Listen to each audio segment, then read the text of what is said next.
A boy with only a supporting class. 3 months later, he stood alone in the ruins of a burning battlefield, the last general of an invading horde kneeling at his feet. His teachers had said his class would never matter. His classmates had laughed when his name was called. But when he stepped onto that field, hundreds of monsters, a horned general, and a sky full of fire, none of them were laughing anymore. This is the story of the boy everyone underestimated. And by the end of this video, you'll understand exactly why that was their first mistake. The Ashvale Academy courtyard was packed shoulder to shoulder. Every second-year student pressed against the railing to watch. Today was the rite of calling, the day every 16-year-old received their system class, the invisible framework that would define the rest of their life. Some would walk away warriors, some would walk away nothing at all.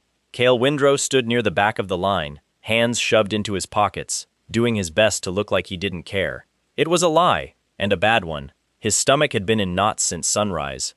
3 years ago, when the Godspire event tore open the sky and fused the digital world of Ethereum Online with reality, humanity had been given something new. Classes, levels, skills, all pulled from a game that used to only exist on a screen. Now it was the difference between living well and barely surviving. Cale's family had learned that the hard way. Windrow Cale? The name echoed across the courtyard from the announcer's crystal. Cale walked forward, feeling 100 pairs of eyes track him like he was already a disappointment waiting to happen. His older sister Mira wasn't there to see it. She was in a hospital bed 6 kilometers away, hooked up to machines that cost more each week than their mother had made in a month before she died. This has to be good, Cale thought. It has to be. He stepped onto the glowing sigil at the center of the courtyard. Light spiraled up around him, cold and electric, and the system's voice, flat, ancient, indifferent, spoke directly into his skull. A gasp rippled through the crowd. Anomalies were rare. Most people got a clean, predictable result. Anomalies meant something unusual was about to happen, and unusual could mean legendary, or it could mean cursed. The sky above the courtyard rippled like water, and something began to descend. Not smoke, not light, but both, folding together into the shape of a woman with wings made of compressed starlight. She was not human. She was not meant to be looked at directly, and yet no one could look away. "A warden," she said, her voice layered like a choir. "One has not walked this world in 400 years. Whispers exploded across the courtyard. Teachers who had seen 1,000 rites in their careers were suddenly leaning forward, unconsulting their notes. The being. Later, Cale would learn her name was Aurelis, a herald bound to the world's original system core, extended a hand toward him, and 3 glowing sigils appeared in the air, spinning slowly. The crowd's murmuring sharpened into open commentary. Everyone knew the unspoken rule. Dawn Warden-type classes were the nothing option. Jack of all trades, master of none. Support fodder that never made headlines, never got recruited by the elite guilds, never got remembered. He should pick Lightbinder, someone hissed from the crowd. Obviously. Cale didn't hear them. He was thinking about Mira's face the last time he visited. Pale, thin, trying to smile through the pain so he wouldn't worry. He was thinking about the hospital administrator's voice on the phone, calm and clinical, telling him the next round of treatment would cost more than their family could ever hope to earn. He didn't need a class that looked impressive on a leaderboard. He needed a class that would never leave him with a fatal gap to exploit. A class that could adapt to anything. "I choose the third," Cale said. The crowd's murmurs turned into open laughter. Not cruel, exactly. Just the tired, knowing laughter of people who'd seen 100 kids make the safe choice and vanish into mediocrity within a year. Aurelis tilted her head, studying him with something that might have been curiosity, or might have been approval. "An unusual decision," she said. "Most who see all 3 choose power. You choose balance. Power doesn't help if you're dead in 3 years because you built a house with no foundation," Cale said quietly. Something shifted in the herald's expression, the faintest flicker of a smile. Light exploded outward from the sigil, wrapping around Cale's body in ribbons of gold and pale blue. He felt something settle into his chest, cold and warm at the same time, like a second heartbeat syncing with his own. The light faded. Cale stood there, breathing hard, feeling different in a way he couldn't articulate. Stronger, steadier, like his body finally understood what it was for. Around him, the courtyard had gone quiet. Even the teachers were staring. By the time the ceremony ended, Kale could barely make it through the crowd without being stopped. Students who had ignored him for 2 years suddenly wanted to shake his hand, invite him to their teams, ask what it had felt like when the herald descended.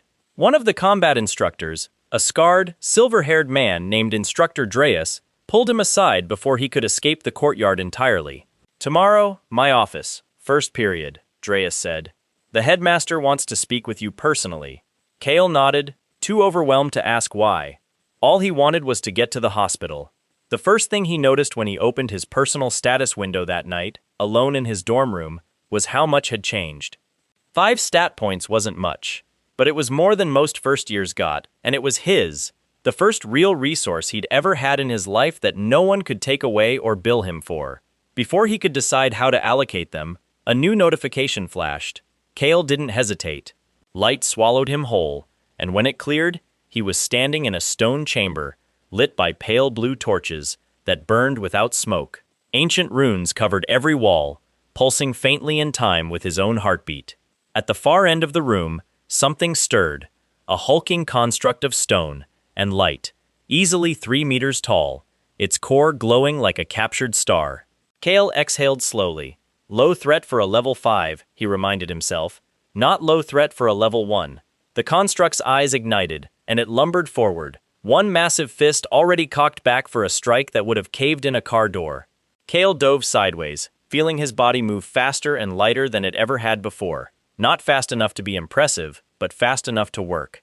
The Dawn Warden class, he was beginning to understand, wasn't about doing any one thing spectacularly. It was about never being caught flat-footed. He rolled to his feet and glanced at his skill list. He cast Guiding Light on instinct, and a thin lance of golden light shot from his palm, striking the construct's shoulder. It didn't do much, the construct barely flinched, but it was something. A start.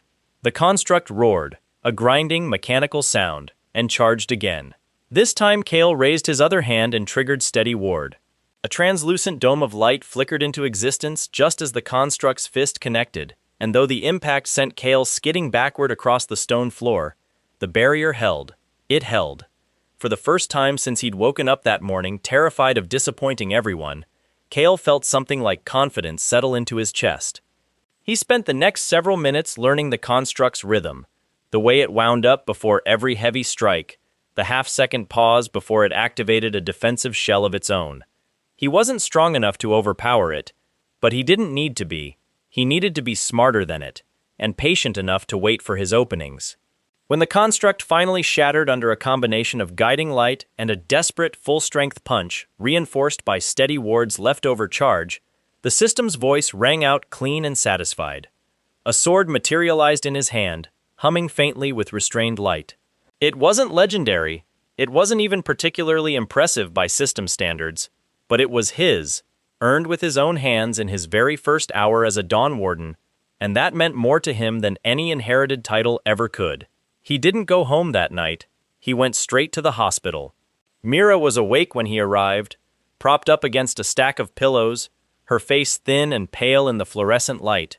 A woman in scrubs, one of the private nurses their meager insurance barely covered, was arguing quietly by the door with an administrator about an overdue balance.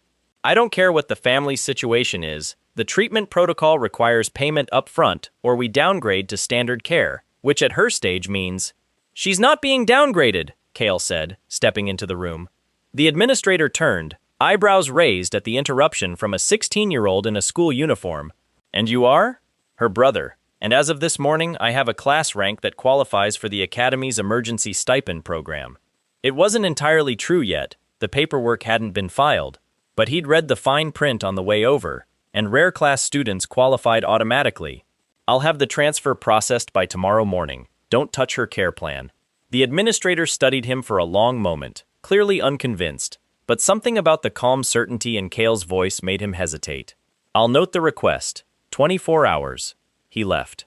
Mira watched the whole exchange with wide eyes, and the moment the door clicked shut, she reached for her brother's hand. "You got a class," she said, not a question. "A real one. I can feel it. You're different." Kale sat on the edge of her bed, exhaustion and adrenaline crashing into each other in his chest. "Dawn Warden," he said.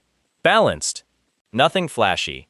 Doesn't sound like nothing, Mira murmured, studying the faint golden light still clinging to his skin like static. You look like you just fought something. I did. He managed a tired smile. And I won. She squeezed his hand, weaker than it should have been for someone her age, but full of something unbreakable anyway. Then it's not nothing, she said. It's everything. Outside the hospital window, the city lights blurred against the dark, and somewhere far above them, a herald, who had not walked the mortal world in 4 centuries, watched the boy she'd chosen with quiet, patient interest, already sensing that his story was only beginning. The next morning, Kale barely slept before Instructor Dreas's summons pulled him out of bed. He splashed cold water on his face, pulled on his uniform, and made his way to the east wing of the academy, where the senior staff offices sat behind reinforced doors that hummed faintly with warding magic. Headmaster Illyria Vance was waiting for him, along with 3 other figures Kale didn't recognize, university recruiters, judging by the crest pins on their coats. The headmaster herself was an imposing woman, silver hair pulled back severely, eyes that had clearly seen 60 years of students come and go and had stopped being impressed by most of them a long time ago. Sit, she said, not unkindly. Kale sat. You caused quite a stir yesterday, she continued, folding her hands on the desk. A warden-class herald hasn't manifested at a rite in 4 centuries. Do you understand what that means? Not really, Kale admitted. One of the recruiters, a sharp-faced man in deep green robes bearing the sigil of Ironvale University, leaned forward. It means the system itself flagged you as significant, boy. Dawn Warden is rare on its own, but a Herald Blessed Dawn Warden is something else entirely. We're prepared to offer you an immediate scholarship, full resource access, 2 million credits signing bonus. Kale blinked. 2 million credits was more money than his family had seen in a decade combined. Before he could respond, a second recruiter, a stern woman representing Thornwatch Academy, cut in. Ironvale's offer is generous, but their resource allocation for hybrid classes is notoriously poor. We can offer equivalent credits and guaranteed placement in our top combat cohort. Both of you are being premature, the headmaster said, raising a hand. Kale hasn't even finished his 2nd year here. There's no rush. With respect, headmaster, the third recruiter said, a younger man Kale didn't recognize, wearing no crest at all, just simple dark clothing. Prodigies like this don't wait. Every top-tier university in the country will know his name by next week. The window to secure him closes fast. Kale sat quietly through the back and forth, feeling strangely detached from it all. 2 days ago, no one in this room would have looked at him twice. Now they were fighting over him like he was a rare item drop. I appreciate the offers, Kale finally said when there was a pause. But I'm not deciding anything yet. I want to see what I can actually do first. Earn my way somewhere, not just get handed a spot because a herald showed up for 5 minutes. The room went quiet. The headmaster's mouth twitched, the closest thing to a genuine smile Kale had seen from her. A sensible answer, she said. There's a national aptitude exam in 1 month.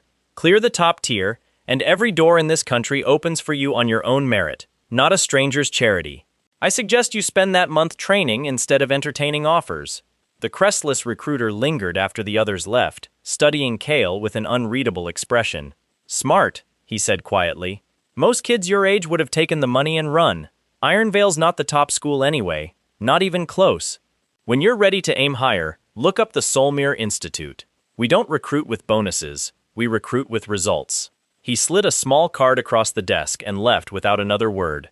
Kale turned the card over in his hands. Solmere Institute. Admission by merit only. No logo, no flashy branding. Just a name and an address. The month that followed was the hardest, and most exhilarating, of Kale's life. Every morning before classes, he trained in the Academy's private grounds, running through combat drills with his newly earned Warden's Initiate Blade until his arms shook. Every evening after classes, he descended into the trial sanctum, grinding through increasingly difficult constructs, squeezing every drop of experience out of the system's generosity toward Herald Blessed students. He'd learned quickly that his class's real strength wasn't raw power, it was versatility. Where a pure lightbinder could obliterate a single target and then collapse from exhaustion, Kale could shift between offense, defense, and support mid-fight, adapting to whatever the situation demanded. It made him slower to shine in any single category. But it also meant he almost never lost. He simply outlasted everything that came at him. 2 weeks in, a new quest notification appeared. Kale accepted without hesitation. He'd cleared every sanctum construct available to him. It was time to test himself against something that could actually think and adapt. The Greymore Wilds were exactly as unwelcoming as their name suggested. Twisted gray trees under a sky perpetually choked with mist. The kind of place that made every instinct in Kale's body scream to turn back. He pushed forward anyway, tracking the wolves by the strange ash-colored paw prints they left behind. He found them in a clearing, 6 hollow wolves, each one a level 10 pack hunter, their bodies more shadow than flesh, eyes burning with a faint violet light that marked them as corrupted by the same instability that had torn the world open 3 years ago. Moderate for a party, high for a solo level 8, Kale thought grimly. But turning back wasn't an option, not with a full month before the exam and every ounce of experience mattering. The first wolf lunged from the tree line before he'd even finished the thought. Kale's body moved on pure instinct, honed from weeks of sanctum drills. He sidestepped, activated Steady Ward just as a second wolf struck from his blind spot, and felt the barrier crack under the combined impact but hold. 2 attacking together. Coordinated. Smart. He backed toward a narrow gap between 2 boulders, forcing the pack to funnel in 1 or 2 at a time instead of surrounding him completely. It wasn't glamorous. It wasn't the kind of fight that would make headlines. But it was working. Guiding Light took down the first wolf with 3 consecutive strikes to a wound he'd opened with his blade. Radiant Pulse, his newest skill, an area effect burst of holy energy, staggered 2 more, buying him precious seconds to reposition. By the time the fight was over, 20 minutes later, Kale was breathing hard, his mana reserves nearly empty, but all 6 wolves lay dissolving into motes of gray light around him. He sat down on one of the boulders, utterly spent, and allowed himself a small, genuine laugh. A month ago, he'd been a boy with no future, watching his sister waste away in a hospital bed he couldn't afford. Now he was sitting in a monster-infested forest, covered in ash and sweat, having just soloed a pack that would have sent most first years running. This is what it feels like, he thought, to actually have a chance. The National Aptitude Exam took place in a massive arena on the outskirts of the capital, broadcast live to every academy in the country. Thousands of second years from hundreds of schools gathered in the stands and holding areas, nervous energy thick enough to taste. Kale found himself standing near a cluster of students from Ashvale, all of whom eyed him with a mixture of curiosity and wariness. The Herald Boy, as he'd been nicknamed in the weeks since the rite. He tried to ignore the whispers. They said he was only level 1 a month ago, one girl murmured to her friend, not quite quietly enough. No way he's ready for the trial grounds. The exam structure was simple in concept, brutal in execution. Each student would enter a randomized instance dungeon, calibrated to their level, and be ranked by clear time and difficulty tier selected. Standard, Advanced, Nightmare, and, new this year, a tier called Abyssal, rumored to be nearly impossible for anyone below 3rd year. When Kale's name was called, he stepped up to the entry gate and was asked to select his difficulty. Abyssal, he said. The proctor, a bored-looking woman with a clipboard, actually looked up at him. You're aware Abyssal difficulty has a sub 40% clear rate among 3rd years, correct? For a 2nd year, it's... She trailed off, apparently deciding it wasn't her job to talk him out of it. Your funeral. Proceed to Gate 7. The gate swallowed him in light, and when it cleared, Kale found himself standing in the ruins of a collapsed temple, ash falling like snow from a bruised purple sky. Immediately, his status window flared with a warning. 22, Kale thought, doing quick math. He was level 11. This wasn't just a stretch, it was borderline suicidal on paper. But paper didn't account for a Dawn Warden's real advantage. He didn't need to overpower anything. He needed to outlast it, outthink it, and pick his moments. The first wave came fast. Spectral choir singers, their voices weaponized into waves of discordant sound that cracked the very stone beneath his feet. Kale ducked behind a fallen pillar, letting Steady Ward absorb the worst of the assault, and studied the pattern. Every 3rd note in their song carried a visible pulse of violet light half a second before it struck. A tell, if you were paying attention. He was paying attention. Weaving between the pillars, timing his advances to the gaps in their pattern, Kale closed the distance and unleashed radiant pulse point-blank into the cluster of singers. 3 shattered instantly. The rest scattered, disorganized, and he picked them off one by one with guiding light before they could regroup. He didn't stop to celebrate. The temple's inner sanctum awaited, and with it, the dungeon's true guardian, a corrupted choir master, a level 25 boss encounter that had already ended the runs of a dozen third years that morning, according to the leaderboard flickering faintly at the edge of his vision. The choir master was massive, robed in tattered violet cloth, its face a fused mass of a dozen screaming mouths.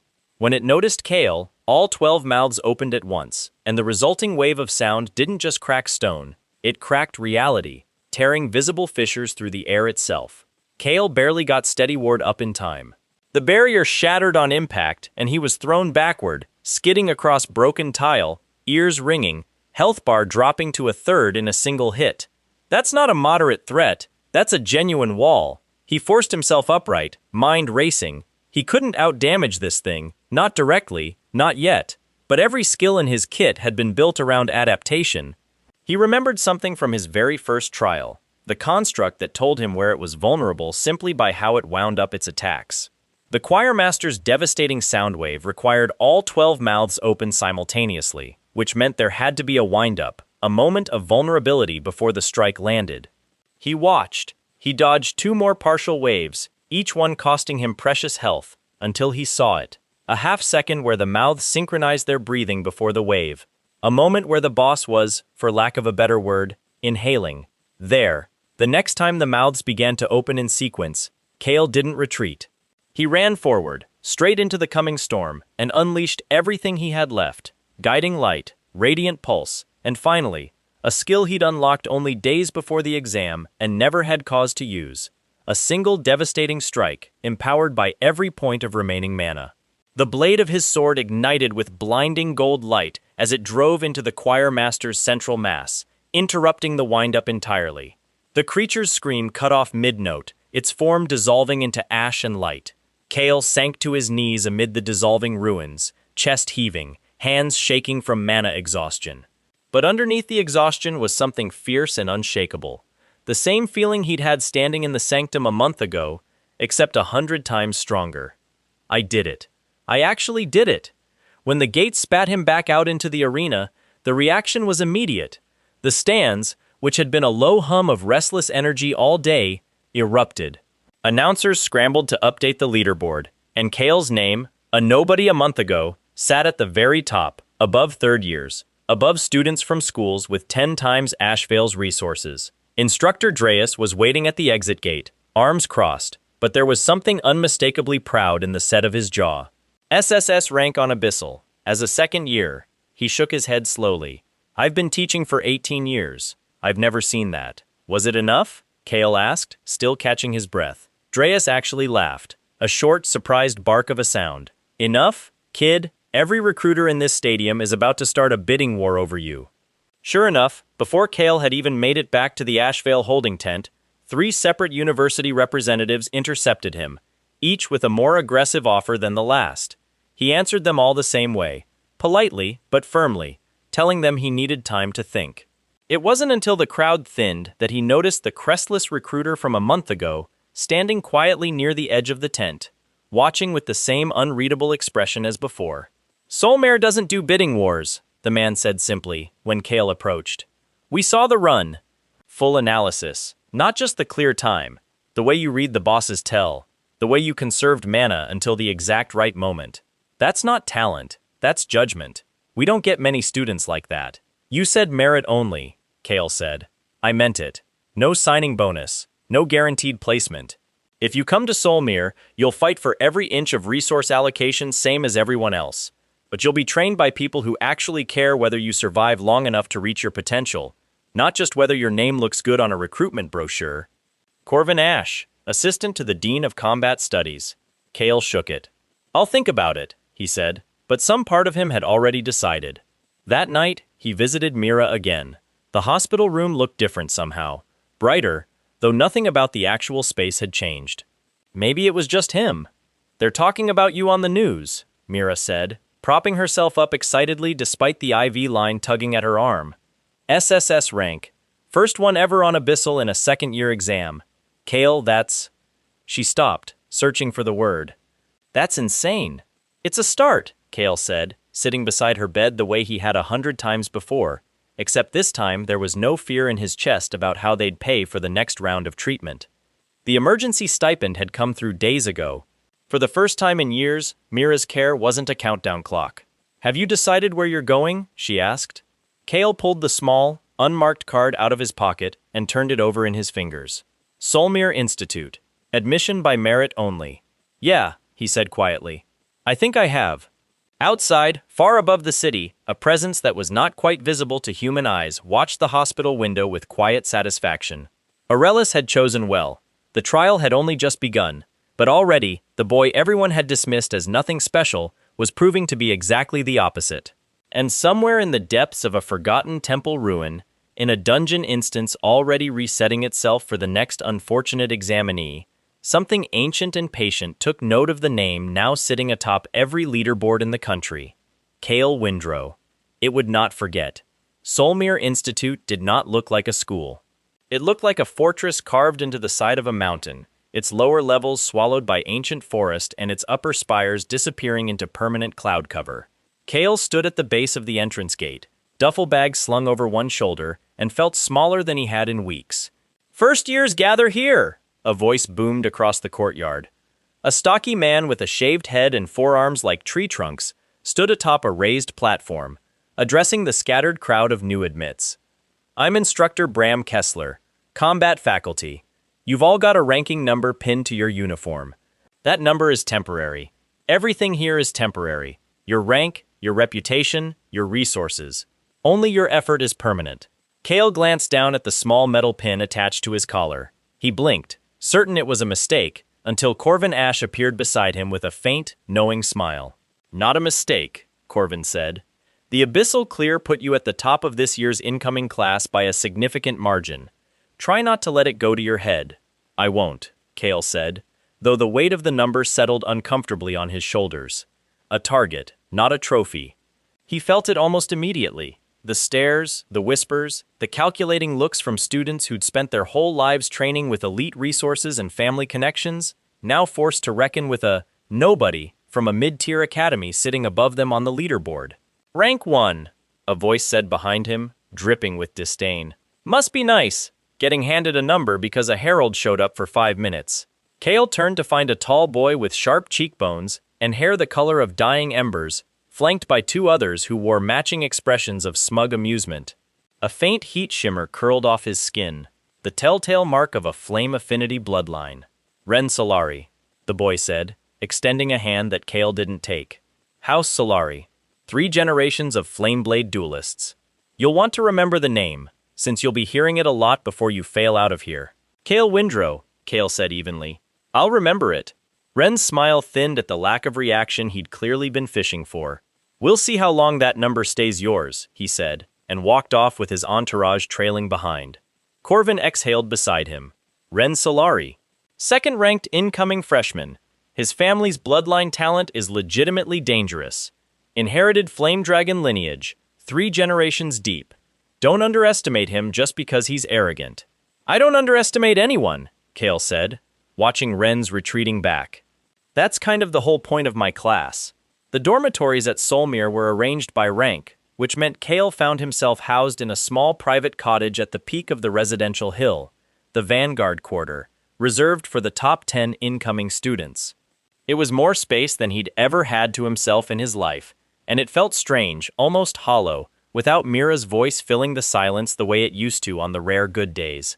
He'd barely finished unpacking when a knock came at his door. The girl standing outside was tall, dark-haired, with a long sword strapped across her back and an expression that suggested she'd rather be anywhere else. "You're Windrow," she said. It wasn't a question. "That's me, Sarah Voss, rank 3. She studied him with open curiosity, the kind that didn't bother pretending to be subtle. "You cleared Abyssal Solo as a second year with a Dawn Warden build. I've read the analysis 4 times, and I still don't fully understand how you managed the boss's wind-up timing without prior exposure to the encounter." "I got lucky," Cale said. "No, you didn't." Sarah crossed her arms. "Luck doesn't produce a 9-minute clear on a fight that took the previous record holder 19. I want to spar with you sometime, properly. Not to embarrass you. I want to see what a real hybrid build looks like under pressure." Cale found himself almost smiling. It was the first genuinely straightforward interaction he'd had since arriving. Sure, whenever you want. Tomorrow then. Training grounds, dawn. She turned to leave, then paused. For what it's worth, ignore Ren. He's all noise. His real danger is his bloodline talent, not his mouth. Don't let the mouth distract you from the talent.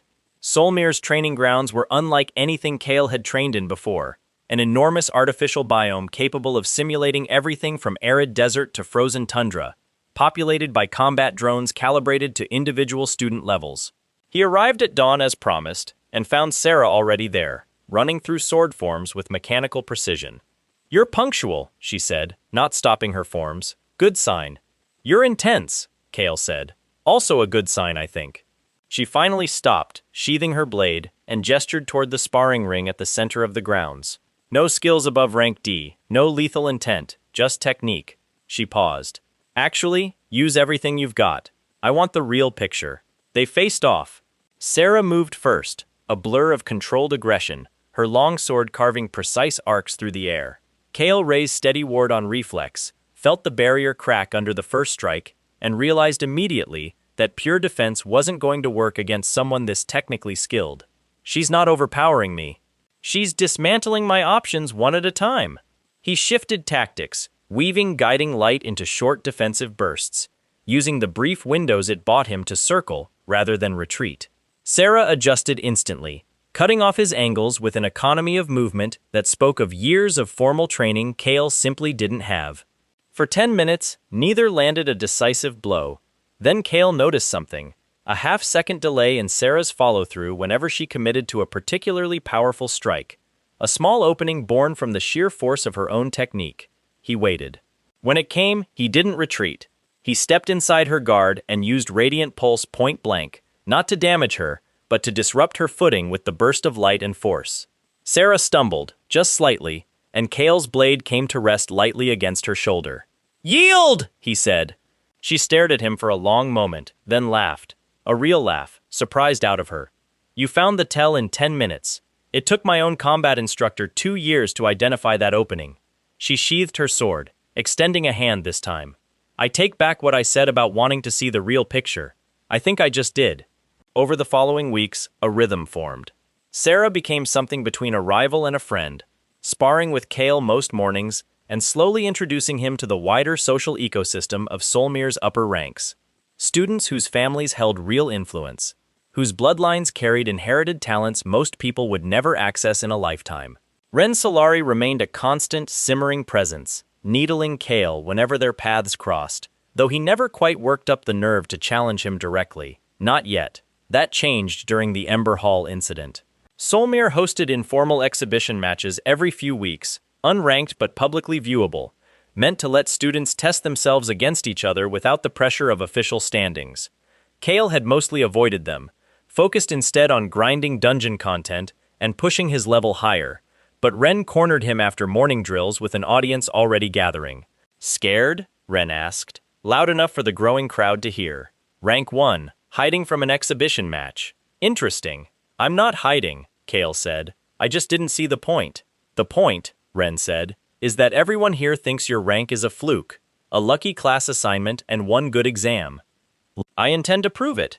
Kale glanced at Sarah, who gave a small shrug that somehow communicated your call. "But I'd watch this if I were you." "Fine," Kale said. "Exhibition rules? Standard. No lethal skills. First to yield or lose consciousness." Ren's grin widened, confident. "Try not to embarrass yourself too badly." The exhibition ring filled quickly once word spread. Rank 1 versus Rank 2. First real test of the semester. Kale stepped into the ring feeling calm in a way that surprised him. Whatever else was true, he'd fought a dungeon boss that had crushed third years twice his level. A bloodline-talented classmate, however dangerous, was a different kind of pressure, but pressure he knew how to manage. Ren didn't wait for a formal signal. He surged forward, flame coiling around his fists, and unleashed a strike that scorched the air itself. Kale dodged, barely, feeling the heat singe the edge of his sleeve. Fast. Faster than his posture suggested. "Flameblade lineage isn't just about raw heat," Ren said, pressing forward with a series of rapid strikes. "It's about pressure. You can't out-defend fire forever, Windrow. Eventually you burn." Kale weathered 3 more exchanges, steady ward absorbing what it could, before he felt the barrier begin to fracture under the accumulated heat damage. Ren wasn't wrong. Pure defense had a shelf life against sustained elemental pressure. So don't play pure defense. Kale shifted, letting Ren's next strike connect with a partially charged barrier instead of a full one, sacrificing some damage to preserve mana, and used the brief opening to close distance instead of retreating. Up close, Ren's flame technique lost some of its range advantage, and Kale's blade, infused with a fresh cast of guiding light, clashed directly against Ren's flaming gauntlet. Sparks and light exploded between them. Ren's eyes widened slightly, clearly not expecting the trade to come out even. "You're stronger than the reports said," Ren admitted, breathing harder now. "Reports are usually outdated by the time they're written," Kale said, and pressed the advantage. The fight stretched on, both of them trading ground, until Kale noticed the same pattern he'd caught during his very first Sanctum trial weeks ago. A wind-up, a half-second of commitment before Ren's most devastating strikes, the price of raw power that couldn't be redirected once initiated. When Ren finally overextended on a full-force flame lariat, Kale sidestepped completely, letting the strike sail past him, and drove Radiant Pulse directly into Ren's exposed flank at point-blank range. Ren hit the ground hard, flame dissipating, chest heaving. For a moment, he simply lay there, staring up at the sky, before letting out a short, disbelieving laugh. "Yield," he said. "Damn it! Yield!" The crowd, which had gone almost completely silent during the final exchange, erupted into noise. Sarah clapped Kale on the shoulder as he helped Ren to his feet. "Good fight," Kale said, meaning it. Ren studied him for a long moment, some of the arrogance drained out of his expression, replaced by something more genuine. "You didn't beat me because you're stronger," he said slowly. "You beat me because you didn't panic when I hit harder. That's—" He shook his head. "That's actually more annoying than if you'd just been stronger." "I'll take the compliment," Kale said. Word of the exhibition match spread fast, and within days, Kale found himself the subject of far more serious attention than he was comfortable with. Faculty began observing his training sessions. Older students who'd previously ignored him started seeking him out. And one evening, a formal summons arrived. Not from Instructor Kessler, but from the Dean of Combat Studies herself. Dean Alora Marn's office sat at the top of the mountain fortress, windows overlooking the entire valley below. She was younger than Kale expected for someone with such a title, sharp-eyed, and clearly not one for wasted words. "Sit," she said, echoing the exact tone the Ashvale headmaster had used months ago. Kale was beginning to suspect it was simply how powerful people talked to 16-year-olds. He sat. "Your exhibition match against Solari has generated considerable interest," she said. "Enough that I've decided to move up your evaluation for the regional tournament team. Ordinarily, first years don't compete until their second semester at earliest." "You want me on the tournament team?" Kale said slowly. "Now, I want to know if you can handle it," Dean Marn corrected. "The regional tournament isn't an exhibition match with polite rules. It's a proving ground for every top institute in the country. And this year, Solmir is fielding against schools that have won the last 4 championships consecutively. If you join the roster, you will be tested by opponents far more dangerous than Ren Solari. Bloodline elites, second awakened seniors, students who have spent their entire lives training for exactly this." Kale thought of the choir master's synchronized wind-up, the fissures it had torn through reality with a single sound wave. He thought of Mira, healthy now, asking excited questions about his classes over their last video call, no longer weighed down by the shadow of unpaid medical bills. He thought about how far he'd already come from a boy standing in a courtyard, being laughed at for choosing the safe option. "I want in," he said. Dean Marn studied him for a long moment, then allowed herself the faintest hint of a smile. "Good answer. Training begins tomorrow. I hope you're prepared to work harder than you ever have in your life, Windrow, because everyone you're about to face has been preparing for this moment since before they could walk." That night, Kale stood on the balcony of his cottage, looking out over the sprawling grounds of Solmir Institute, feeling the weight of everything ahead of him settle into his chest, not as fear, but as something closer to purpose. He allocated them without hesitation, watching his status window update, the numbers climbing steadily upward, proof, however small, that every trial he'd survived had been building towards something larger. Far above the mountain, in a place beyond mortal sight, Aurelis watched the boy she'd chosen months ago, and felt the same quiet satisfaction she'd felt watching him walk out of that hospital room.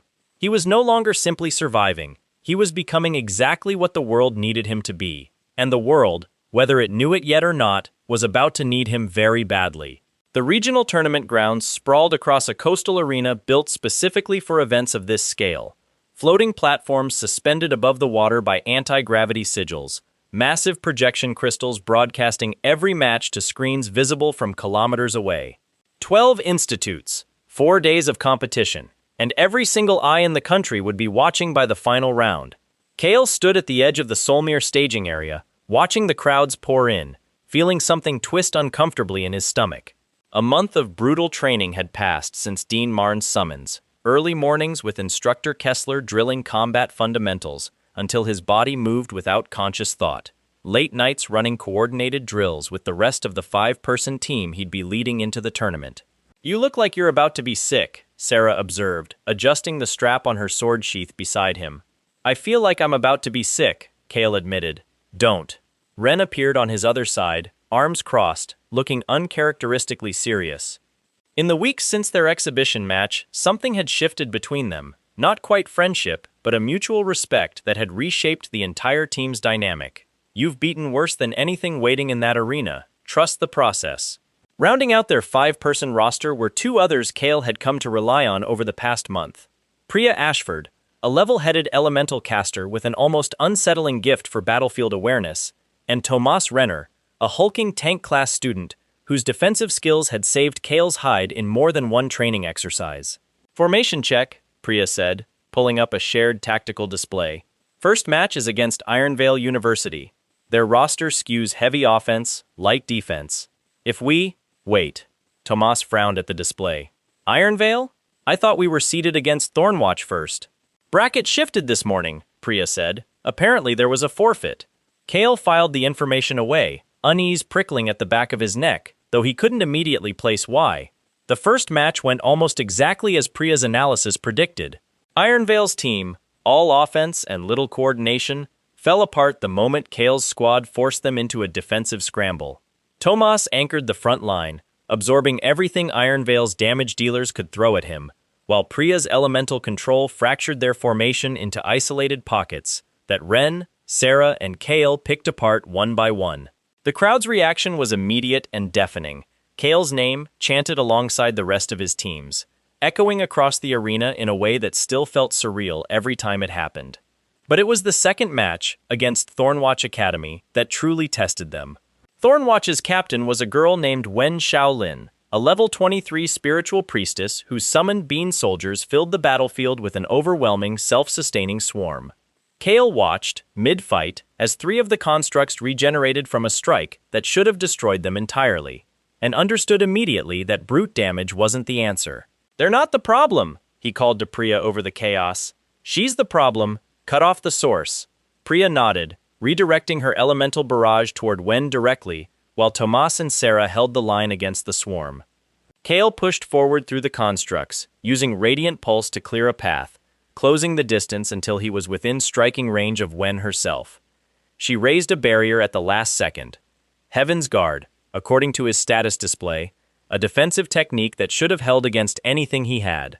It nearly did, but Kale had spent a month learning that nearly was a gap he could exploit, and he threw everything he had left into a single Warden's Judgment strike, shattering the barrier a half-second before it would have held. Wen went down, her constructs dissolving with her, and the match ended in Solmir's favor. "You could have gone all out from the start," Wen said afterward, offering a tired but genuine handshake as medics checked her over. "Why didn't you?" "Wanted to see the full picture first," Kale said. "Rushing in blind gets people hurt." She studied him for a long moment. "I'll remember that, for next time." By the third day, Solmir had advanced further than any of them expected, and the unease Kale had felt about the shifted bracket had crystallized into something more concrete. Every school they'd faced so far had gone unusually hard, unusually fast, abandoning cautious opening strategies in favor of immediate, overwhelming aggression, as if each team had been specifically briefed to eliminate Solmir before the finals rather than simply win their own matches. He raised the concern with Dean Marn that evening, catching her outside the staging tents. You're not wrong to notice, she said grimly.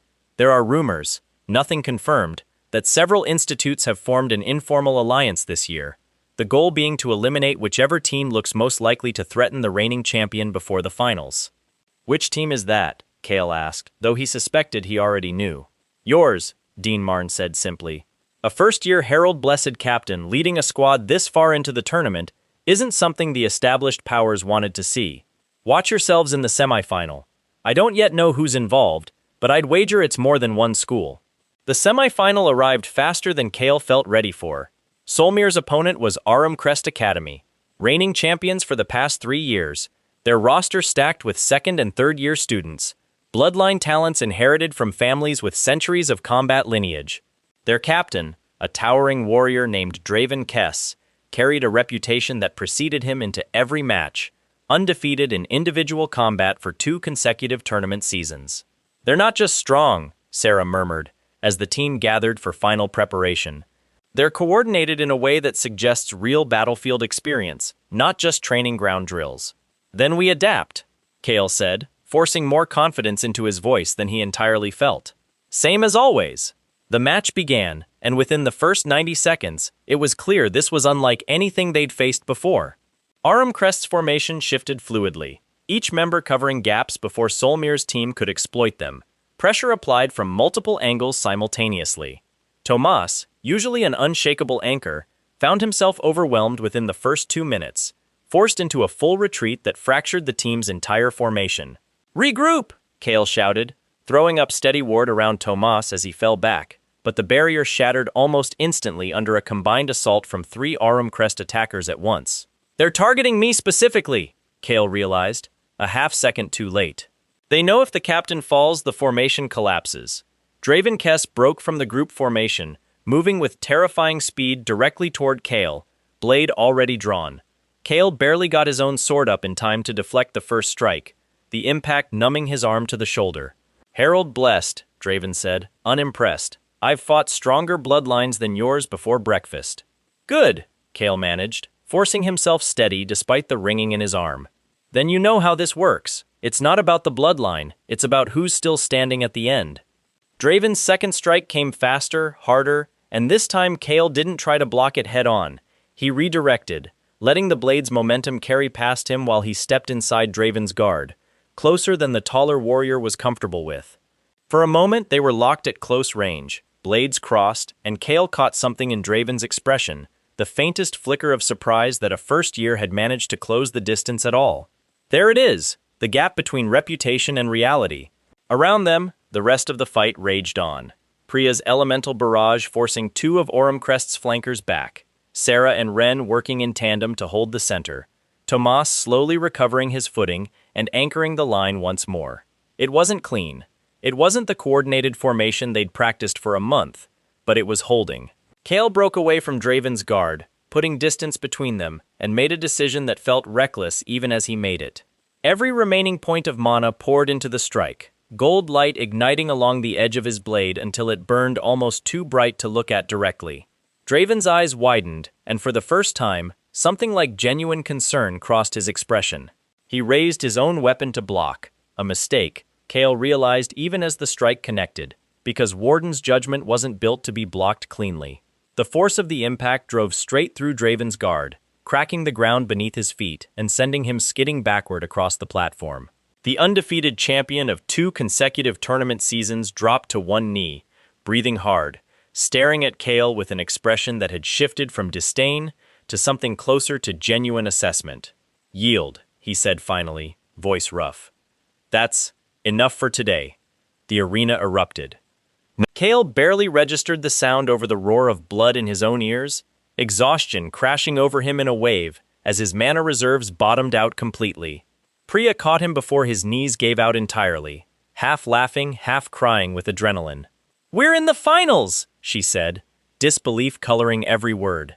"Kale, we're in the finals." That night, back in the staging quarters, the team gathered around a small table, exhaustion and elation tangled together in equal measure. Ren, uncharacteristically quiet, finally spoke up. "I wanted to hate you, you know," he said, looking directly at Kale. "First week here." Rank 1, Herald blessed, everything handed to you on a silver platter. That's what I thought, anyway. And now? Kale asked. Now I've watched you get up after every single hit that should have put you down, Ren said. Nothing about what you've built here was handed to you. I was wrong. I don't say that often. Nodded for posterity, Sarah said dryly, and the tension broke into tired laughter. Kale excused himself early, stepping out onto the balcony overlooking the arena, now quiet and dark except for scattered maintenance lights. He pulled out his communicator and dialed Mira, who picked up almost instantly, clearly having been waiting. You made the finals, she said before he could even speak, grinning through the small screen. I watched the whole match. Kale, that final strike. I actually screamed. The nurse thought something was wrong. Sorry about that, Kale said, laughing despite the bone-deep exhaustion. Don't be sorry. Be proud. Mira's expression softened. I know it's been a hard year. I know most of it was because of me. The hospital bills, the stress, all of it. But look at you now. You didn't just survive it. You turned it into this. I had a reason to, Kale said quietly. I still do. They talked for a while longer, about nothing in particular. Normal things, the kind of conversation that had nothing to do with classes or dungeons or tournament brackets. Just a brother and sister catching up the way they used to, before the world tore open and rewrote every rule they'd grown up with. After the call ended, Kale lingered on the balcony, looking out at the dark arena where tomorrow's opening ceremony would begin the final day of competition. Somewhere out there, whichever team Solmir faced in the championship match would be making their own final preparations, confident in their own path to victory. Let them be confident, Kale thought, allocating the last of his tournament reward points into his status window, watching the numbers climb steadily upward once more. Confidence doesn't win fights, adaptation does. Far above, unseen, Aurelis watched the boy she'd chosen stand alone against a darkening sky, and felt something she hadn't felt in 4 centuries of quiet dormancy, genuine anticipation for what came next. The championship arena had never held this many people. Kale could feel it the moment he stepped onto the staging platform, a crowd so vast it seemed to swallow the horizon, every seat filled, every projection crystal in the coastal city humming with the broadcast feed. Somewhere in that crowd, he knew, Mira was watching from a hospital-issued tablet propped against her pillows, and the thought steadied him more than any pre-match ritual could have. Final opponent's roster just got posted, Priya said, pulling up the shared display with hands that weren't quite steady. It's not Aurum Crest's sister school like everyone expected. Then who? Sarah asked. Priya's expression tightened. Vermont Conclave. A ripple of unease passed through the team. Vermont wasn't a typical academy. It was a private conclave, older than the modern university system, funded by a coalition of noble bloodline families who trained their heirs from early childhood in isolated, brutal conditions most public institutes wouldn't legally be permitted to replicate. They didn't compete every year. When they did, they won. I've read about their captain, Tomas said quietly. Kalen Thorne. Third awakened, level 34. Kale did the math automatically. He was level 19. The gap wasn't just significant. On paper, it was close to insurmountable. There's something else, Instructor Kessler said, appearing behind them with a grim set to his jaw. Vermont doesn't usually field this early in a student's career. Thorne isn't a student in the normal sense. He's a graduate researcher who re-enrolled specifically for this tournament cycle. The Conclave wants a statement win badly enough to bend their own rules. Why? Kale asked. Kessler hesitated, glancing at Dean Marn, who'd just arrived at the edge of the staging tent. Because word's gotten out, the dean said, about what happened during your rite. A herald manifestation, direct and personal, for a hybrid class no one's fielded competitively in centuries. Vermont's leadership doesn't like unknowns they can't control. They intend to make an example of you, publicly, decisively, in front of the entire country. Kale absorbed this in silence. A month ago, the idea of being important enough for an ancient noble conclave to specifically target him would have sounded absurd. Now it was simply the next obstacle in a year that had stopped making sense a long time ago. Then we don't give them the example they want, he said finally. We give them a different one. The championship match began under a sky-bruised orange with sunset. The entire arena bathed in the surreal light of 100,000 projection crystals amplifying the broadcast. Vermont's team walked onto the opposing platform in perfect, unhurried formation. 5 figures in matching dark ceremonial armor. moving with the eerie synchronization of people who had trained together since before they could properly walk. Kalen Thorne stood at their center, unremarkable in appearance except for the sheer density of presence he carried, the kind of aura that made every instinct in Kale's body flag him as something far more dangerous than his calm exterior suggested. "Windrow," Thorne said, voice carrying easily across the platform despite its quiet tone. "I've read the reports on your right. A Warden Herald, unseen for 4 centuries, choosing a first year with no bloodline pedigree. Curious. Curious is one word for it," Kale said. "I intend to find out if the choice was justified," Thorne continued, unbothered. "Not out of malice. Out of genuine scientific interest. The Conclave has theories about why wardens manifest when they do. You may simply be a data point." A data point? Kale felt something cold settle in his chest. Not fear, exactly, but a clarity that came from finally understanding the shape of what he was facing. The match began. Vermont's opening formation was unlike anything Solmir had encountered across the entire tournament. Not aggressive, not defensive, but probing, testing every angle of Kale's team's coordination with surgical precision before committing to any real offense. Priya's elemental barrage found no purchase against their layered shields. Thomas's attempts to anchor a front line were methodically dismantled by attackers who seemed to know exactly where he'd position himself before he moved. "They're not fighting us," Sarah said through gritted teeth, parrying a strike from a Vermont swordsman whose technique was disturbingly close to her own. "They're studying us." Kale watched Thorne stand at the back of the formation, arms folded, observing rather than engaging, as if the outcome of the surrounding chaos was already a foregone conclusion in his mind. And the only remaining question was how quickly Solmir's team would confirm it. 5 minutes in, Tomas went down, not defeated outright, but forced into a defensive stalemate that removed him from active offense entirely. Priya's mana reserves, drained by the need to constantly reform broken shields, dropped dangerously low. Ren fought a running battle against 2 Vermont attackers simultaneously, holding his ground through sheer stubbornness more than tactical advantage.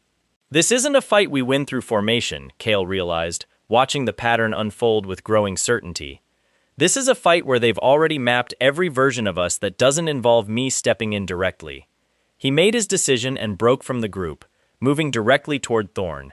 The moment he crossed a certain threshold of distance, Thorne finally moved, not with the overwhelming speed Kale had braced for, but with an economy of motion that felt almost gentle, each strike calculated to test a specific aspect of Kale's defense rather than overwhelm it outright.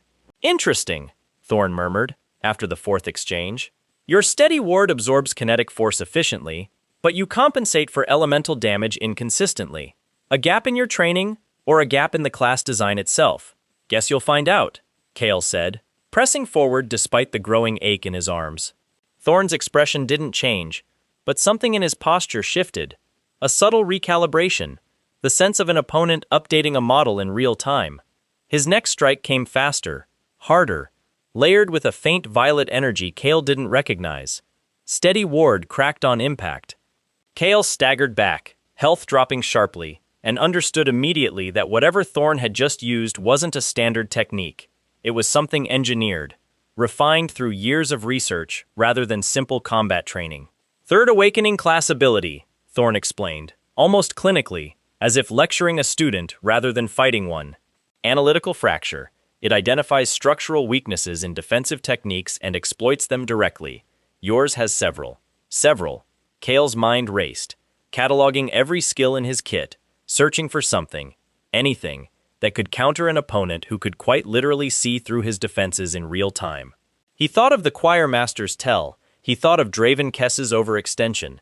Every fight he'd won had come from finding the gap between an opponent's power and their pattern. But Thorne didn't seem to have a pattern. He had a method, adaptive and merciless, built specifically to eliminate the advantage Kale relied on most. So don't give him a pattern to analyze either. It was reckless. It went against everything his month of formal training had drilled into him. The careful, measured application of resources, the patience to wait for the right opening. But patience assumed the opponent would eventually reveal an opening to wait for. Thorne wasn't going to give him one. Kale activated every offensive skill in his kit in rapid, deliberately erratic succession.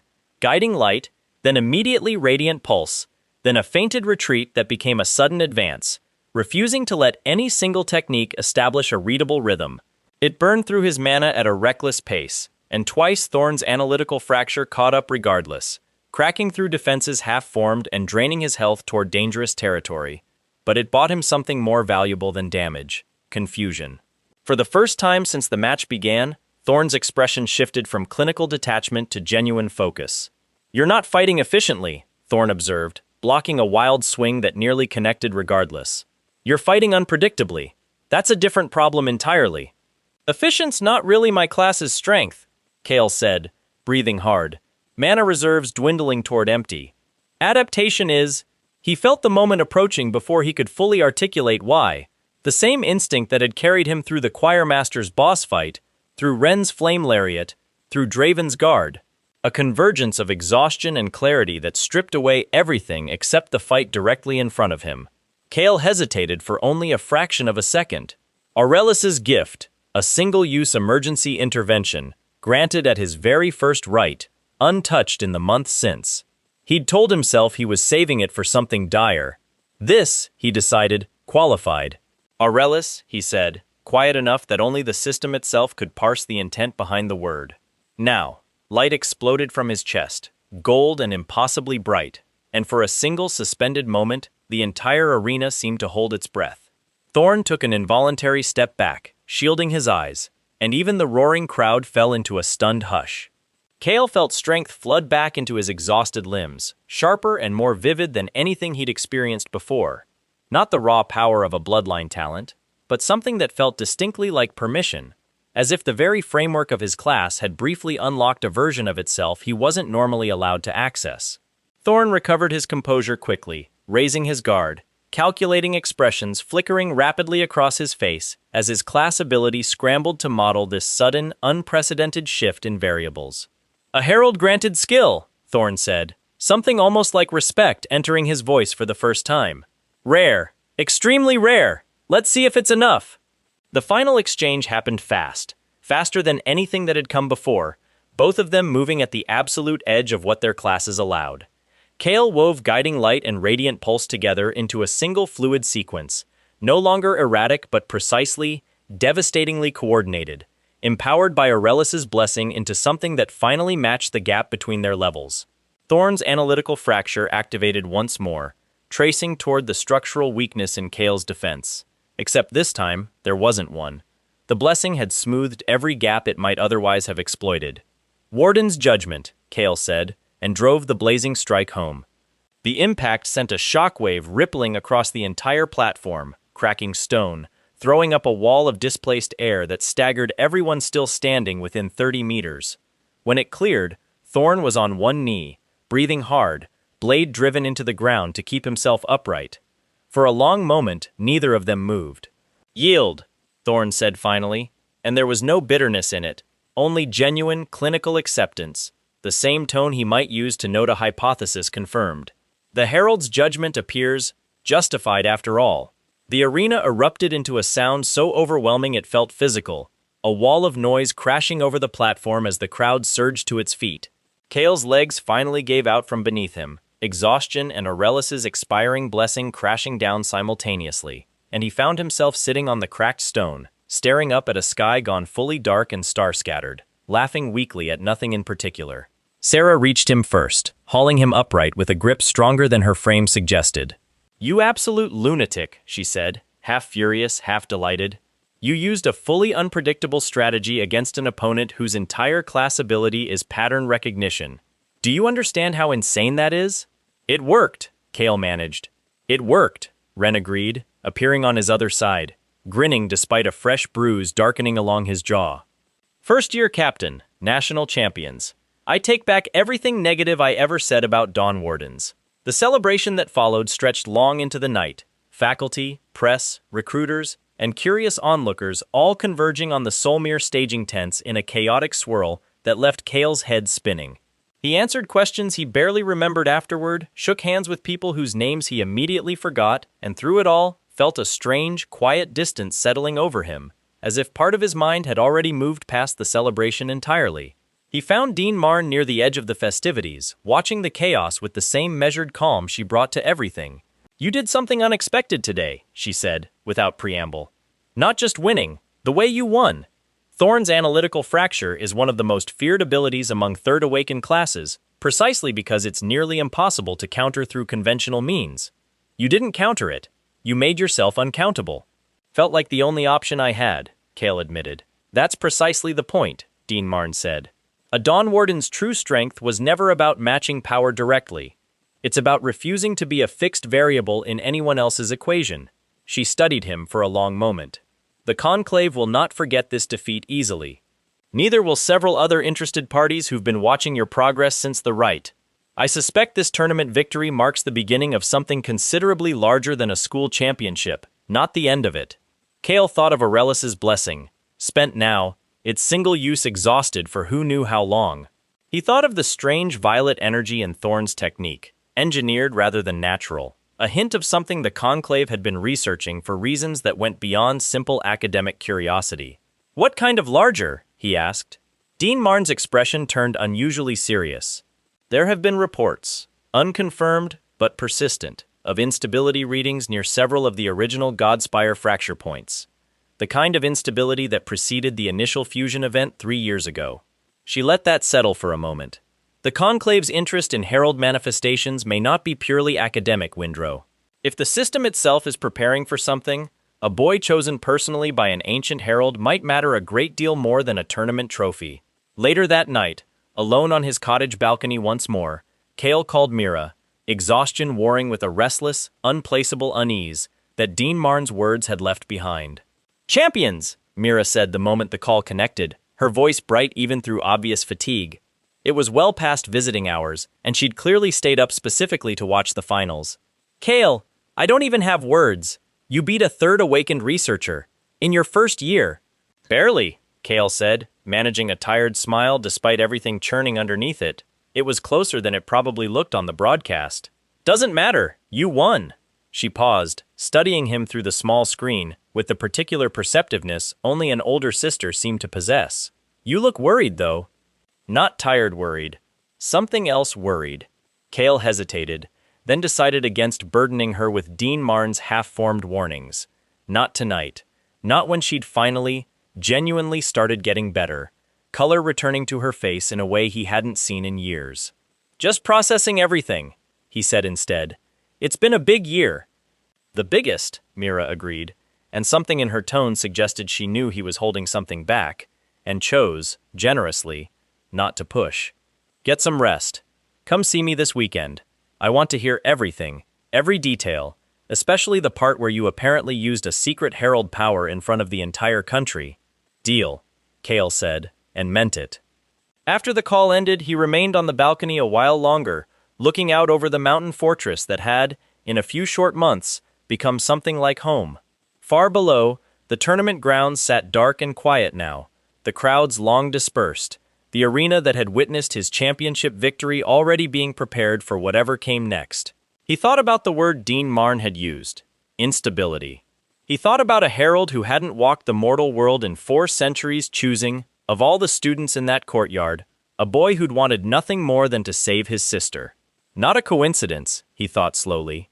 Nothing about any of this has been a coincidence. Kale stared at the notification for a long moment, feeling the familiar pull of the system's quiet, indifferent voice, offering him the next step into whatever came after championships and tournaments, and the careful, contained dangers of school-sanctioned combat. Somewhere beyond the mountain, beyond the coast, beyond everything he could currently see, something ancient and patient stirred, the same instability that had first torn the world open 3 years ago, gathering itself once more.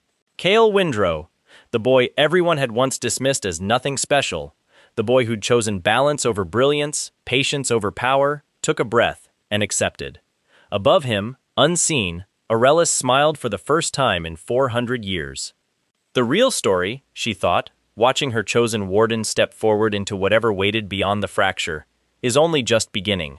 The notification pulsed once more before fading into his status window, and Kale found himself staring at the accepted quest details with a mixture of excitement and unease he hadn't felt since his very first day at Ashvale. He barely slept that night, mind cycling through everything Dean Marn had told him, everything the quest description left carefully unsaid. By morning, He'd been summoned to her office once more, this time joined by Instructor Kessler and, unexpectedly, Corvin Ash. "You accepted the quest," Dean Marn said. "Not quite a question." "Seemed important," Kale said. "It is." She gestured to a holographic map spread across her desk, a topographic rendering of dense forest terrain marked with a pulsing red sigil at its center. Fracture Site 7 was one of the original tiers created during the Godspire event. Most fracture sites stabilized within the first year, sealed naturally as the merged reality settled. This one never fully closed. It's been dormant for 3 years, until last week. "What changed?" Kale asked. Corvin answered this time, stepping forward with a data slate. Instability readings began spiking 6 days ago. Local rangers reported monster behavior shifting, creatures normally passive becoming aggressive, migrating toward the fracture site instead of away from it. 2 scouting parties sent to investigate haven't reported back. "You think something's coming through," Kale said slowly. "We think something's trying to come through," Dean Marn corrected. "The fracture isn't fully open. Whatever's on the other side hasn't broken through yet." But readings like this preceded the original Godspire event by exactly this pattern. Gradual instability, aggressive wildlife, silence from anyone who gets too close. Kale felt a chill settle over him that had nothing to do with the room's temperature. "And you want me to go look at it?" "I want a small team to assess the situation before it escalates further," Dean Marn said. "You've demonstrated exactly the kind of adaptive judgment this situation requires. Instructor Kessler will lead. You, Voss, and Ashford will accompany him. Solari and Renner will remain here in case a second team is needed." "Why not send a full military response?" Kale asked. "If this is really what happened before the Godspire event, because the military already tried 3 years ago, and their response accelerated the original tier rather than containing it," Corvin said grimly. "Heavy-handed force appears to destabilize these fractures further. What worked, eventually, was smaller teams, adaptable, capable of assessing rather than simply attacking. That's precisely why you were selected." Kale thought of Aurelis, of the Herald's favor still regenerating in his status window, of a Warden class built entirely around the principle of adaptation over raw power.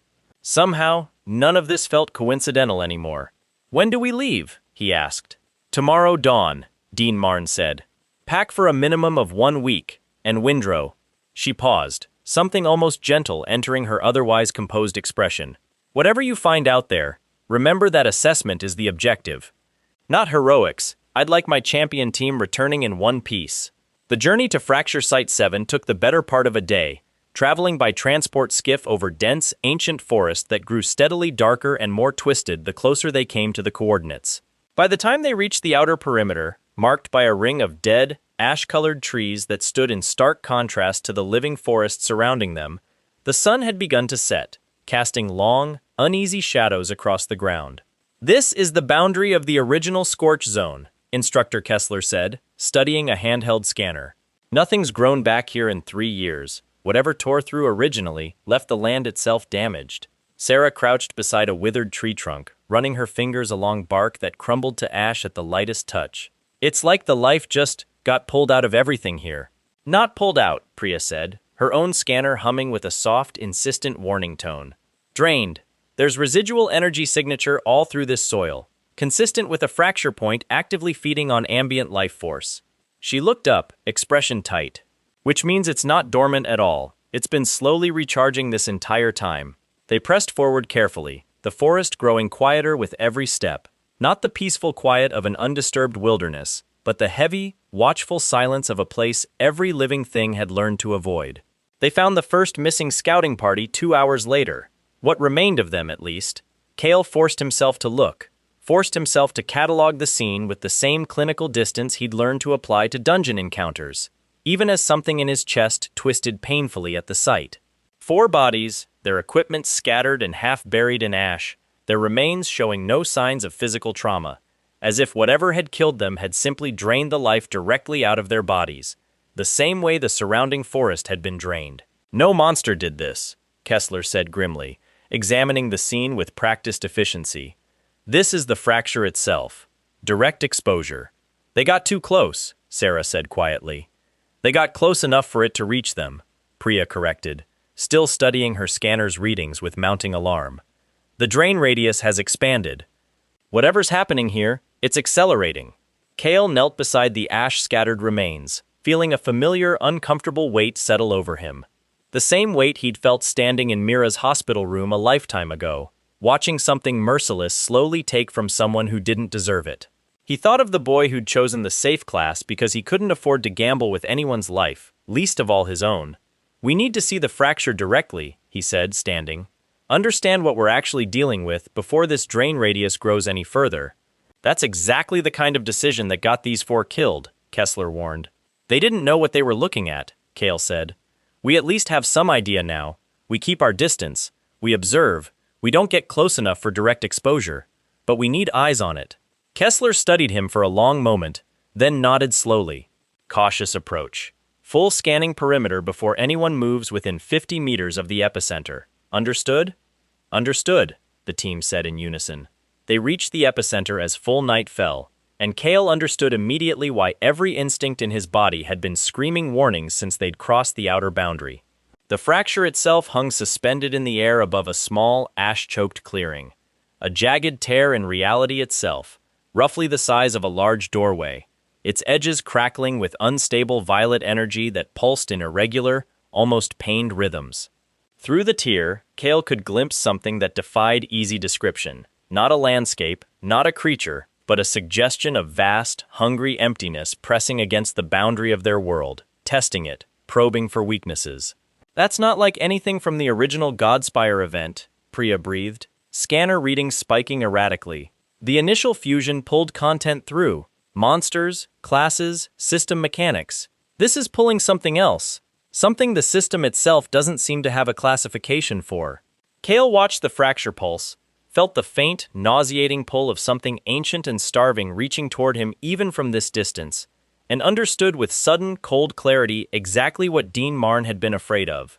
"It's not a monster trying to get through," he said slowly. "It's not system content at all.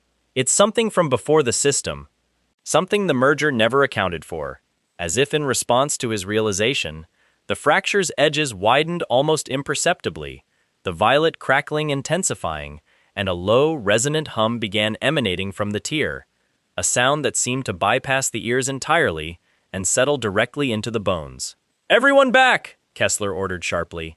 Now, they retreated to the tree line, watching the fracture continue its slow, patient widening from a safer distance, and Kale felt the full weight of what they'd stumbled into settle over him. This wasn't a dungeon boss he could outlast through clever positioning. This wasn't a tournament opponent with a readable pattern waiting to be exploited. This was something the system's own creators, whoever or whatever they'd been, had apparently never designed a framework to contain. "We need to report this immediately," Kessler said, already pulling out an emergency communication crystal. "This is well beyond the scope of a scouting team." "Wait." Kale held up a hand, something nagging at the edge of his awareness. "Before we go, I want to try something." "Windrow, this is not the time for—" "Just a scan," Kale said. "My class has a diagnostic skill. Might tell us something the standard scanners can't pick up." Kessler hesitated, then gave a reluctant nod. 50 meters, not a step closer. Kale activated a skill he'd rarely used outside of dungeon encounters. Warden's Insight. A passive adjacent ability that allowed brief, limited analysis of anomalous system entities. He'd used it maybe twice before, mostly on unusual dungeon bosses whose mechanics weren't immediately obvious. The world seemed to slow slightly, his perception sharpening in a way that felt distinctly separate from his own natural senses. A gift, he understood now, that traced directly back to Aurelius's original blessing, rather than anything purely mechanical. Kale blinked, the vision fading, the weight of what he'd just seen settling heavily into his chest. "It's not from the game world at all," he said slowly, relaying what he'd learned. "It predates the system itself, something that existed before Ethereum Online ever merged with our reality, and the fracture's basically a wound that never fully healed. It's been quietly leaking ever since, and now it's finally strong enough to actually push through." "How long?" Priya asked. 4 days, give or take." Kale met Kessler's eyes. "And there's a weakness. Something about resonance instability during active expansion. I don't fully understand it yet, but it means this isn't unstoppable. It just means we need the right kind of interference at the right moment." Kessler stared at him for a long moment, clearly processing the sheer weight of what a first-year student had just uncovered, with a single diagnostic skill that no standard military scanner had managed to detect. 4 days isn't enough time to mobilize a proper response, he said finally, grim. We need to get back to Solmir now, and Windrow. He paused. I think Dean Marn was more right than even she realized, sending you out here. The transport skiff ride back to Solmir passed in tense, exhausted silence, each of them processing the scale of what they'd witnessed. Kale sat near the skiff's rear, staring out at the darkened forest blurring past, Aurelius's presence a quiet, watchful weight at the edge of his awareness that he hadn't fully noticed until this moment. You knew, he thought, not quite a question. This is why you manifested at my right. This is what you were preparing for. He didn't receive a direct answer. Aurelius's connection to him had always been more impression than conversation, a herald's presence too vast and ancient to easily compress into simple words. But he felt something that might have been confirmation, quiet and patient, settling into his chest alongside the exhaustion and fear. 4 days. Kale thought of everything he'd built in the past year.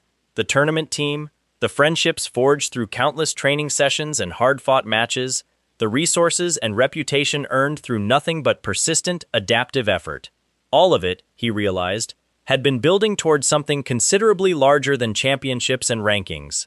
He thought of Mira, healthy and safe in a hospital that no longer threatened to bankrupt them, blissfully unaware of what might be gathering in a forest 300 kilometers away. 4 days, he thought again, and felt something settle into place. Not fear, exactly, though fear was certainly present. Something closer to purpose, sharpened by everything the past year had taught him about facing overwhelming odds with nothing but adaptation and stubborn refusal to break. Then we have 4 days to be ready. Solmir Institute erupted into barely contained chaos within hours of the team's return. Dean Marn convened an emergency faculty session, Kale's diagnostic findings relayed in full to a room of increasingly alarmed instructors and administrators, while military liaisons were summoned via priority communication crystals from 3 different regional command centers. Resonance instability, a grizzled military commander named General Voss, Sarah's uncle, Kale learned with some surprise, repeated skeptically, studying the data Priya had compiled. That's a first year's diagnostic reading. We need this confirmed by proper research division before committing any real resources. We don't have time to wait for confirmation, Kale said, standing despite the room full of authority figures easily twice his age. The entity gave a 4-day manifestation window. That was hours ago. We're already burning daylight we don't have. With respect, boy, you're not a research analyst, General Voss said, not unkindly but firmly. You're a first-year student with a rare class ability. I'm not dismissing what you found, but I'm not staking a military response on unverified. Show him the readings again, Dean Marn interrupted quietly. General, 3 scouting parties are dead. The land itself is dying around that fracture site. Whether or not we trust the specific mechanism Windrow identified, we cannot afford to wait for a research division to catch up to a threat that's actively accelerating. The general studied the room for a long, tense moment, then exhaled sharply. Fine. I'll authorize a containment perimeter and evacuation of the surrounding settlements. But resonance-based interference, whatever that actually means in practice, that's not something my soldiers are equipped to execute. If Windrow's diagnostic is right about a weakness, someone needs to figure out how to actually exploit it, and fast. All eyes in the room turned, gradually, toward Kale. I don't fully understand the mechanism yet, he admitted. My skill gave me the classification, not a manual. I need to research this properly. Old system texts, anything about pre-integration anomalies, anything that might explain what resonance interference actually means in practical terms. The Solmir archives predate the current curriculum by nearly a century, Dean Marn said. If anyone cataloged early system integration anomalies, it would be there. I'll grant you full access, effective immediately. The archive wing of Solmir Institute occupied an entire subterranean level beneath the main fortress, shelves upon shelves of physical texts and digital archive crystals stretching into dim, cavernous distance. Kale spent the first several hours simply learning how to navigate the labyrinthine cataloging system, aided by an elderly archivist named Master Oren, who seemed equal parts delighted and alarmed by the sudden urgency of a first-year student's research request. Pre-integration anomalies, Master Oren murmured. adjusting thick spectacles as he guided Kale through a section of the archive that hadn't been disturbed in years, judging by the dust.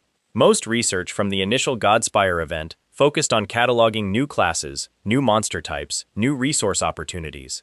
Very little serious academic attention went toward understanding what, precisely, the merger displaced to make room for everything new. Displaced? Kale asked, pulling a heavy tome from a shelf and blowing a cloud of dust from its cover. Every merger requires an exchange, Master Oren said. Ethereum Online's content flooded into our reality, but reality itself had to yield space for it somehow. Most theorists assumed this was purely metaphysical, inconsequential. A few, dismissed as fringe academics at the time, theorized that certain, older elements of reality might have been pushed toward the margins rather than simply erased. Fracture points, some called them. Wounds where the exchange never fully completed. Kale felt a chill settle over him. You're saying the thing at Fracture Site 7 isn't from the game world at all. It's something that was already here, before the merger, and got pushed out. Precisely my theory, though I never had proof to substantiate it, Master Oren said, something like grim satisfaction entering his weathered voice.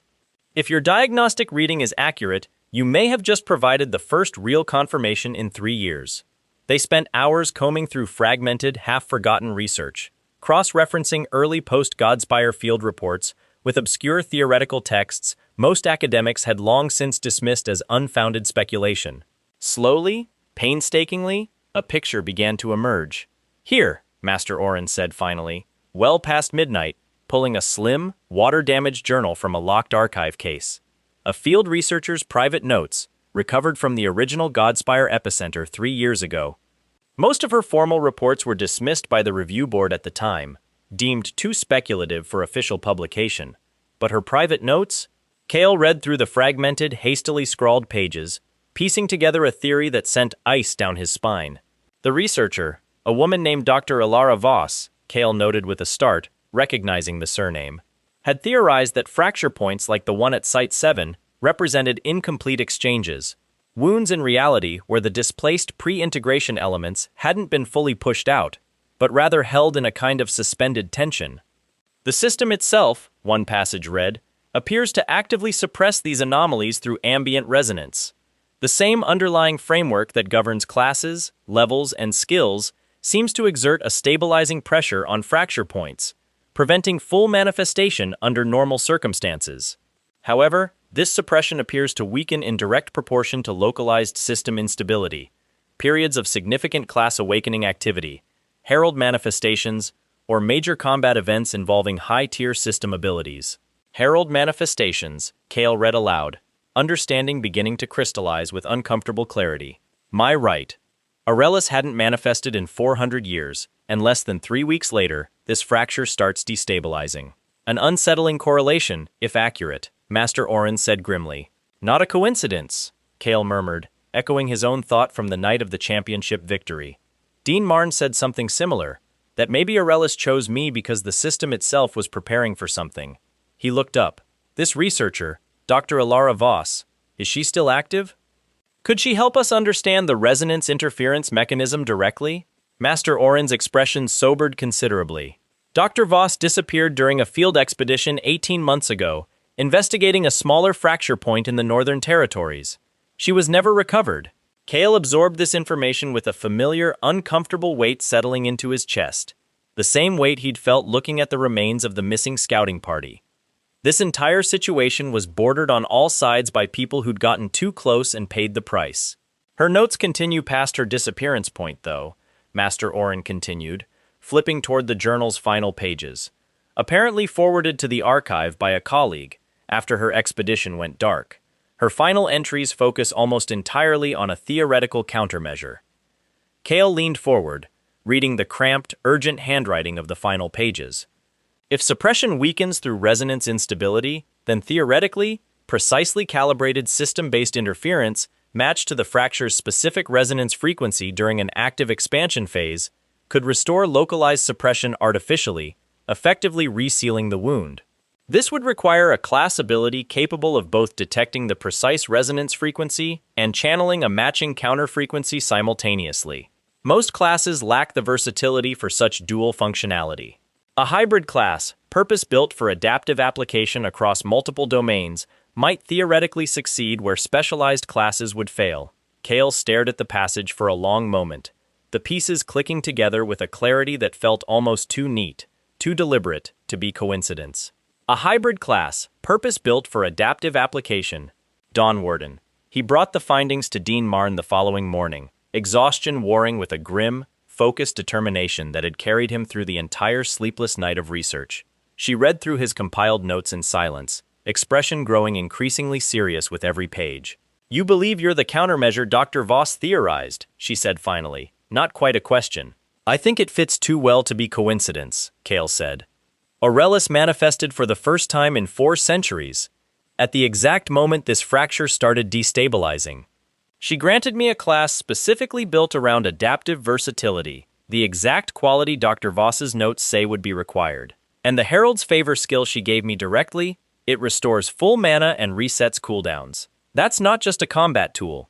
That might be exactly the kind of resource needed to channel a precise counter-frequency without running dry mid-attempt. Dean Marn set the notes down slowly, studying him with an expression that had shifted from cautious skepticism to something closer to grave acceptance.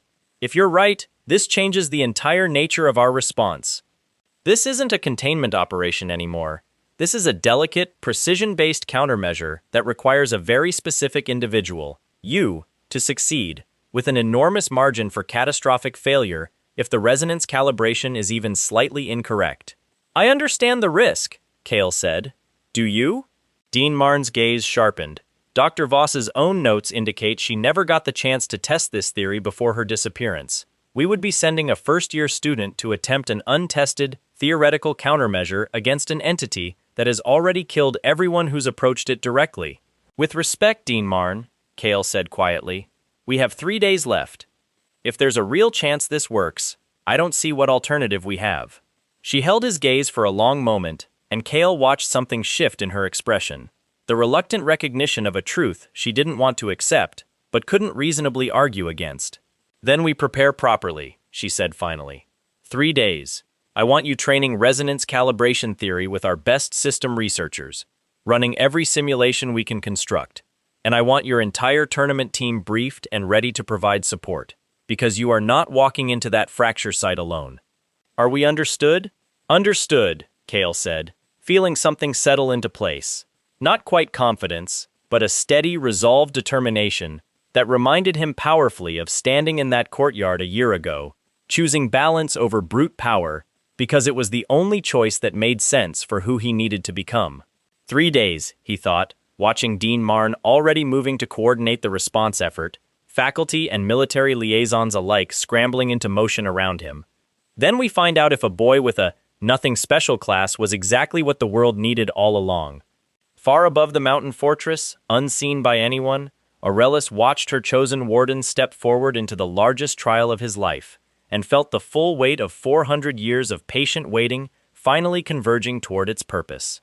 This is why I chose him, she thought, ancient and quiet and certain, not for power, for exactly this, the willingness to stand in the gap no one else could fill, and refuse to break. The countdown had begun.